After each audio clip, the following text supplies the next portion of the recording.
ज्योतिर्लिंग का प्रादुर्भाव कैसे हुआ, ज्योतिर्लिंग के प्रकार कितने हैं, हमारे जीवन में ज्योतिर्लिंग का क्या संदर्भ है, इसको हम जानते हैं शिवपुराण का आधार लेकर। शिवपुराण की प्रथम कथा है कि ब्रह्मा जी और विष्णु जी के बीच एक दिन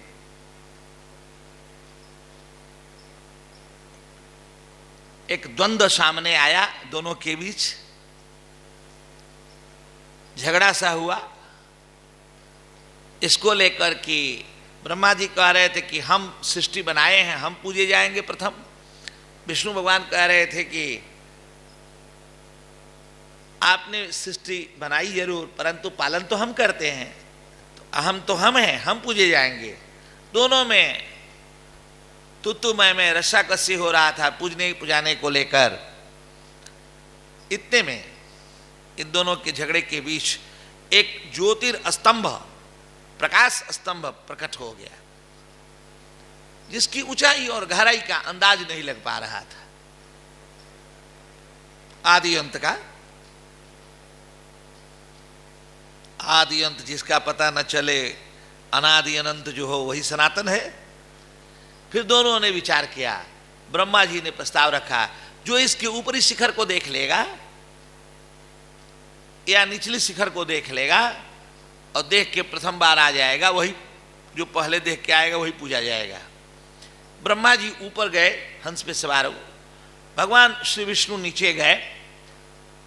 भगवान श्री विष्णु जी थक गए, नहीं ढूंढ पाए, लौट आए और श्री ब्रह्मा जी ऊपर जा रहे थे। केतकी का पुष्प गिर रहा था, पूछा कहाँ से गिर रहे हो, कहा ये शिवलिंग है, ऊपर चढ़ा था गिर रहा। कितना दूर है, कहा अभी तो बहुत अनंत दूरी लिए हुए है।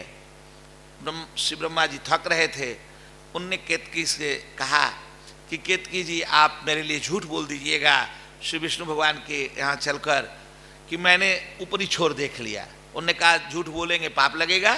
कहा मैं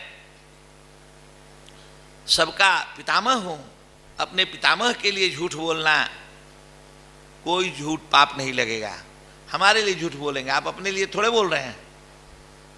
उनको समझा लिया और केतकी ने झूठ बोला कि हाँ श्री ब्रह्मा जी ने शिवलिंग का ये जो ज्योतिर्लिंग है इसके ऊपरी छोर को इनने देख लिया, ये ज्योतिर्लिंग है ये शिवलिंग है, इसके ऊपरी छोर को इनने देख लिया। श्री विष्णु भगवान जैसे ही पूजा करने को तत्पर हुए श्री ब्रह्मा जी के पैर पूजने के लिए, तब तक भगवान शिव जो है शंकर रूप से प्रकट हो गए। वो जो ज्योतिर्लिंग था उससे प्रकट हो गए। भगवान ने कहा ब्रह्मा तुमने झूठ का सहारा लिया अपने को पुजवाने के लिए, तुम जीवन में कभी नहीं पूजे जाओगे। एक मन में शंका रहती है, यह भी एक जिज्ञासा है, सनातनी जिज्ञासा, कि ब्रह्मा की पूजा क्यों नहीं होती है। ब्रह्मा की पूजा भगवान श्री शंकर जी ने कह दिया कि आपकी पूजा कभी नहीं होगी। श्री विष्णु अत्यंत सरल है, सहज है, जहाँ जहाँ मेरी पूजा होगी वहाँ वहाँ इनकी पूजा होगी। बात पूरी हुई। अब ज्योतिर्लिंग का प्रथम प्रादुर्भाव हुआ ब्रह्मा और विष्णु के कॉन्फ्लिक्ट के बीच में। इनके बीच जो झगड़े चल रहे थे पूजने पुजाने को लेकर। ये कहानी शिव पुराण में प्रथम ही विदेश्वर संहिता में है। हमारे जीवन से इसका क्या संबंध है? मनुष्य मात्र के लिए सामाजिक चेतना और आध्यात्मिक चेतना के लिए social engineering, social management, inner engineering, inner management के लिए क्या अर्थ हो सकता है, इसे थोड़े में देखें।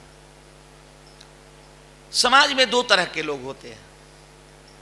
एक होते हैं गलत सही करके पूजवाने वाले चालाक लोग, वो अनफेयर मीन्स का ध्यान नहीं करते, गलत सही का विचार नहीं करते, हमको अपने को पूजवाना है। और एक होते हैं सच्चे लोग, सरल लोग, नहीं वे गलत का सहारा नहीं लेना है, हमको गलत का सहारा लेना ही नहीं है। अस्थायी रूप से वो भले पूजे जाते हैं, थोड़े समय के लिए भ्रम हो सकता है, लेकिन कालांतर में जो सज्जन होते हैं उन्हीं की स्थापना होती है, वही पूजे जाते हैं। बाबा, ये हमारे सामाजिक चेतना के लिए कथा ये भाव ला रही है।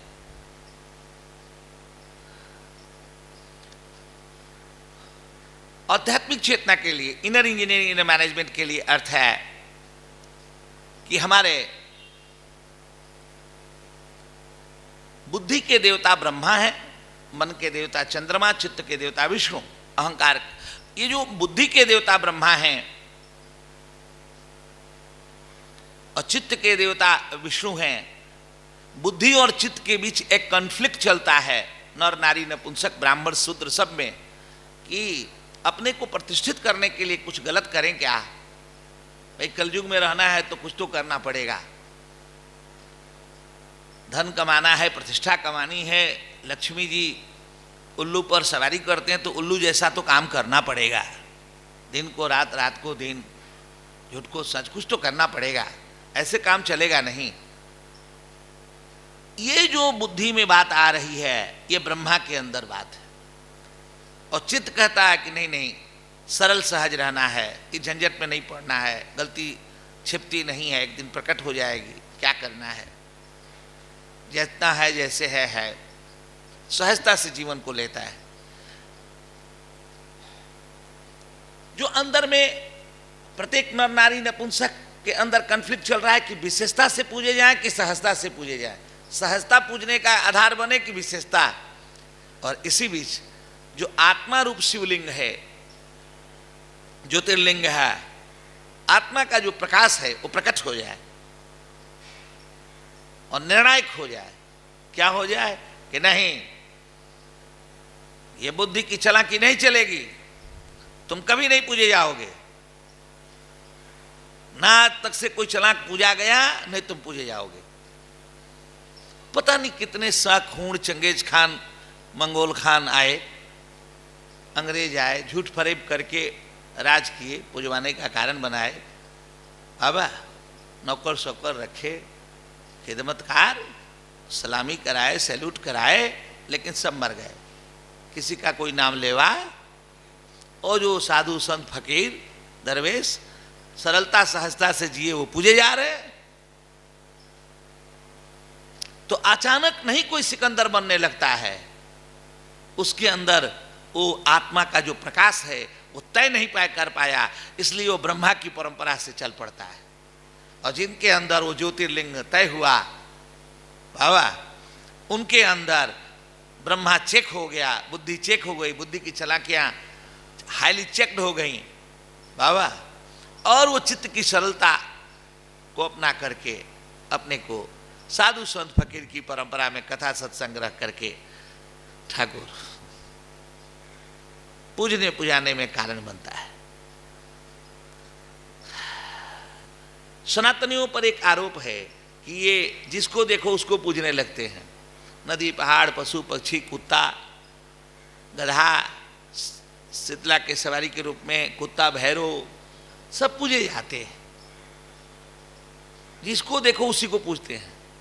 इतना तो जरूर आपने देखा, आलोचकों से मेरा कहना है, लेकिन एक आप चीज नहीं देखे, सनातन की विशेषता है, ब्रह्मा जो अति महत्वपूर्ण पद है, जो सबके सृष्टि का कारण है, जो सबके पितामह है, वो नहीं कोई पूछता है, सामान्य से सामान्य व्यक्ति भी नहीं पूछता है, जबकि ब्रह्मा ब्राह्मणों के पिता हैं, पूछना चाहिए था, कोई नहीं पूछता, ब्राह्मण भी नहीं पूछता। एक क्लास पढ़ा लिखा नहीं हो हिंदू साधक, वो नहीं पूछता है। अब इस विशेषता पर तो आपको ध्यान लाना ही पड़ेगा। सनातन दर्शन की गंभीरता का और शिव पुराण कैसे अपने ढंग से मोटिवेट किया होगा लोगों में, ये आप देख ही सकते हैं। ठाकुर जी, सनातन का संप्रेषण कितना है, सनातन का बोध कितना है हमारी परंपरा में, यह काबिले तारीफ है। ठाकुर जी, जितनी बड़ाई की जाए उतनी कम है, जिनको हम अंडर एस्टिमेट करते हैं सनातनियों को। अरे पढ़े लिखे लोग नहीं होते हैं, ये लोग बुत परस्ती जानते हैं, किसी को पूजने लगते हैं, ब्रह्मा को तो नहीं पूज रहे हैं। ज्योतिर्लिंग वो आत्मा का स्वरूप है, और आत्मा का जो प्रकाश है वही ज्योतिर्लिंग है। वो आत्मा ही लिंग है और लिंग का जो प्रकाश है वो ज्योतिर्लिंग है। और प्रथम बार चित्त और बुद्धि के कॉन्फ्लिक्ट के दरमियान तय हुआ था।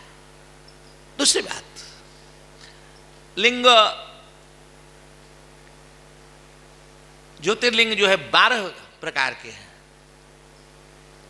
सोमनाथ, विश्वेश्वरनाथ, केदारनाथ, 12 ज्योतिर्लिंग है। अति संक्षिप्त ढंग से, विस्तार से अलग से कहा जाएगा। 10 इंद्रियां, मन व बुद्धि का ज्योतित होना ही 12 ज्योतिर्लिंग का दर्शन है। आप 12 ज्योतिर्लिंग का दर्शन करने लगे टिकट कटाकर, और बीड़ी पीना रोके नहीं, गाली गलौज रोके नहीं, गांजा भांग तंबाकू रोके नहीं, सुरती खाना रोके नहीं, और 12 ज्योतिर्लिंग के दर्शन कर लिए।